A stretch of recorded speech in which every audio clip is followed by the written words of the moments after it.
हमारे साथ दानिश कुरैशी भी जुड़ गए हैं, एमआईएम के नेता हैं। दानिश भाई, आज आप भी खुश होंगे कि कम से कम सच बाहर आ जाएगा, जैसा कि हमने देखा कि काशी में आया, जैसा कि हमने देखा कि अयोध्या में आया, ठीक उसी तरीके से मथुरा में भी आ जाएगा।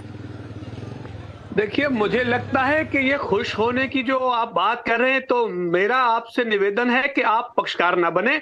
जिसको खुशी हो, जिसको खुशी मिल रही है वो खुश हो जाए। जो फिक्रमंद है वो अपनी फिक्र। दानिश भाई सुनिए ना, खुश इसलिए होइए।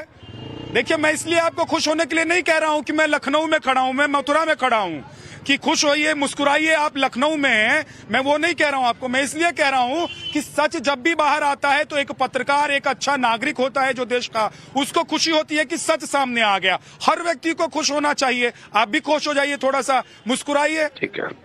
अच्छा सुनिए, अब मैं आपको जवाब दूं। देखिए, दिक्कत क्या है कि दशकों पहले एक समझौता हो चुका, उस समझौते के अधीन वहां पर अब तक कोई विवाद नहीं था।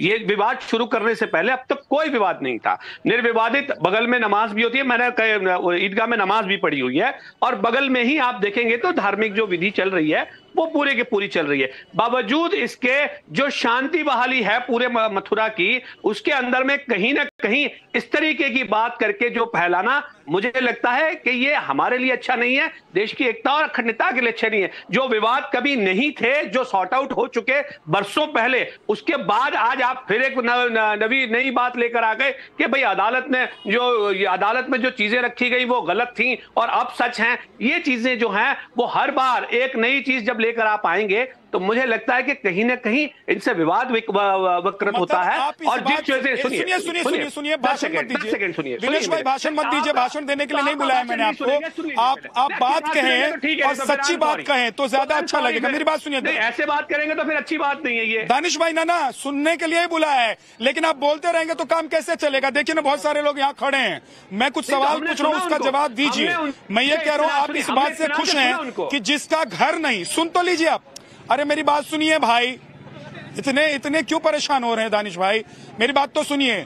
मैं कह रहा हूं, जिसका घर नहीं, जिसने कब्जा कर लिया हो, उन दोनों के बीच समझौता हो गया हो, और जिसका घर हो उसको नहीं मिला हो, इससे आप खुश होंगे? आपके घर पर कोई कब्जा कर ले और कोई दूसरा किराए का आदमी मिलके उसके साथ समझौता कर ले तो आप खुश रहेंगे कि नहीं भैया चलिए दो चीजों में समझौता हो गया, अपना घर बचा या नहीं बचा, हमारे घर से हमें क्या लेना है? सुनिए, मैं आपको जवाब दूं। आपके नव भारत में जहां आपका डेस्क है उसके बगल में मैं अदालत का फैसला ला दूं, बगल में दफ्तर खुलवा कर दूं, 40 दशक से ज्यादा का वक्त गुजर जाए, उसके बाद आप जाके ये कहें कि भाई ये तो हमने नहीं दिया, किसी और ने दे दिया। क्या ये आपके दिमाग से बात समझ लगती है आपको? मुझे ये समझा दीजिए कि इतने दशकों के बाद जो चीजें पक्षकारों के तौर पर एक दूसरे ने होता है कि भाई आपके पिताजी किसी जमीन के कब्जे को लेकर चुप बैठते हैं, लेकिन बेटा बड़ा होता है तो कहते हैं नहीं हमारी जमीन थी, उस जमीन पर हमका अपना कब्जा वापस लेंगे। ऐसा होता है। अरे सिविल अदालतों में क्या चलता है? 25-25 सालों तक, 35-35 सालों तक यही केस तो चलता है। क्या होता है? कैसी बात कर रहे हैं? कैसी बात कर रहे हैं? चलिए आपके पास मैं लौट कर आऊंगा। वकार भट्टी भी हमारे साथ जुड़ गए, मुझे लगता है उनको खुश होना चाहिए। दानिश भाई बने रहिए, मैं लौट कर आऊंगा।